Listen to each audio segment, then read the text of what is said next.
गजा में क्या लागू हो पाएगा सीज फायर का सेकेंड फेज? ऐसा हम क्यों कह रहे हैं?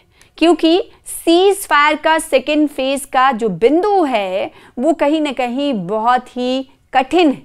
कठिन इसलिए क्योंकि ये कहता है कि हमास को पूरी तरीके से दस्तबरदार होना पड़ेगा। किससे?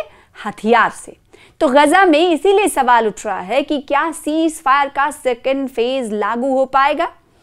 गजा में सीज फायर का सेकेंड फेज लागू होने की तैयारी हो रही है। इसी मसले को लेकर हमास के लीडर ने तुर्की की खुफिया एजेंसी MIT के चीफ इब्राहिम कालिन से मीटिंग की।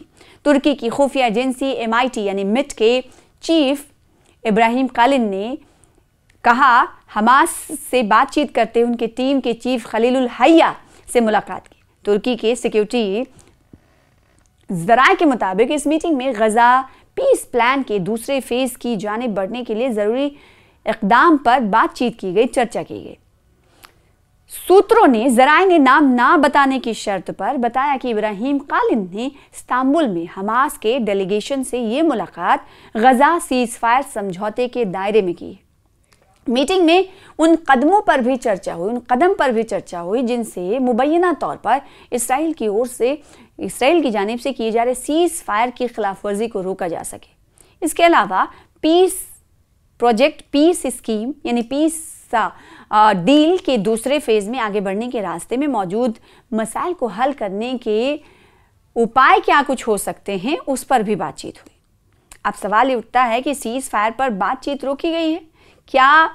इस हवाले से जानकारी आपको बताते हैं। इस हवाले से एक न्यूज़ एजेंसी को मिली जानकारी के मुताबिक बताया गया है कि इस समझौते के डेवलपमेंट को लेकर बातचीत फिलहाल रोक दी गई है। यानी दूसरा जो पीस डील का समझौता है वो ये कहता है कि हमास को हथियार छोड़ना होगा, हथियार को तर्क करना होगा।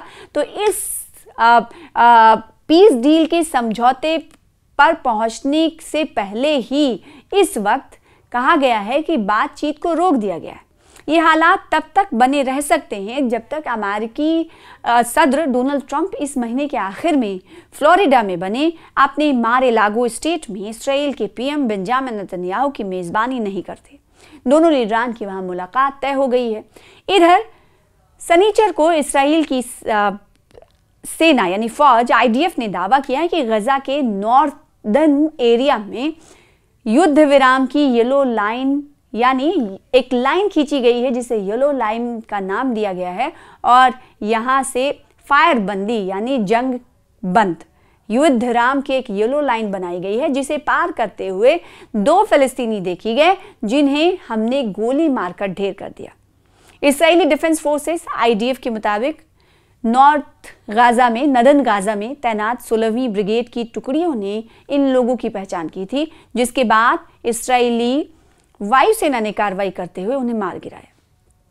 और जब डील पर यानी पीस डील पर अमल दरामद है, दूसरे डील के दूसरी शर्त पर बातचीत करने के लिए भी दूसरे फेज पर अमल दरामद करने के लिए भी बातचीत चल रही है। उस बीच भी सिहूनी हुकूमत की खिलाफ वर्जी जारी है और इस खिलाफ वर्जी में तब से लेकर कई सालों से ये बेईमाना कत्ल जारी है और गजा में अब तक शोहदा की तादाद भी बहुत ज़्यादा हो चुकी है।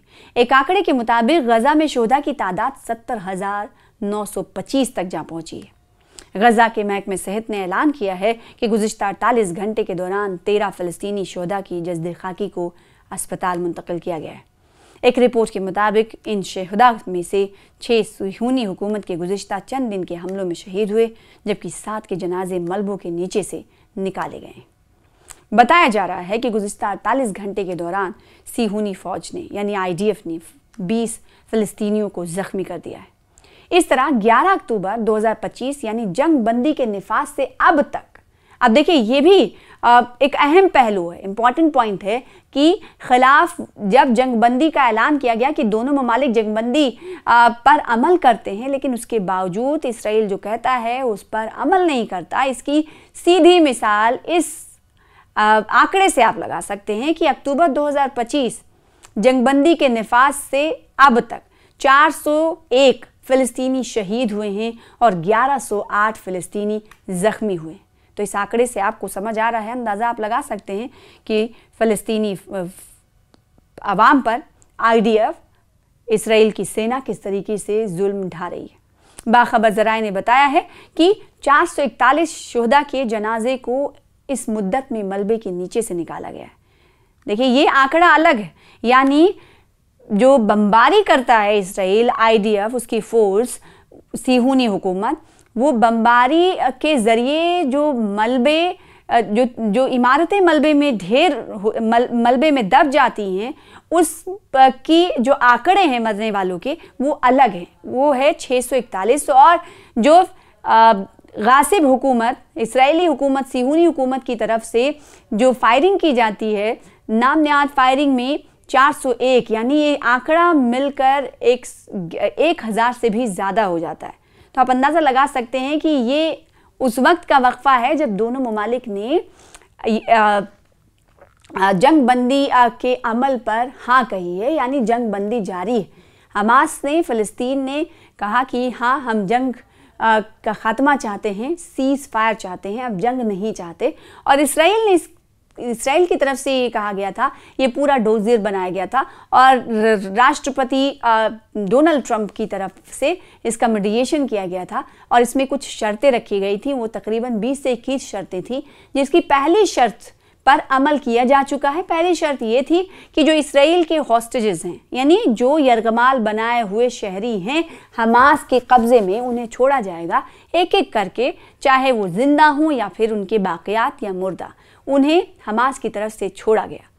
और दूसरा पॉइंट ये कहता है कि सबसे पहले हमास को दूसरा पॉइंट के तहत हथियार तर्क करना होगा, उसके बाद अमल दरामद करेंगे। इस बीच हमने ये देखा कि हमास की तरफ से इस दूसरे पॉइंट पर अमल करने को, एक्सेप्ट करने को लेकर ये कहा गया कि हम इस पर अमल तब करेंगे जब इसराइल यहाँ से कब्जा छोड़ेगा।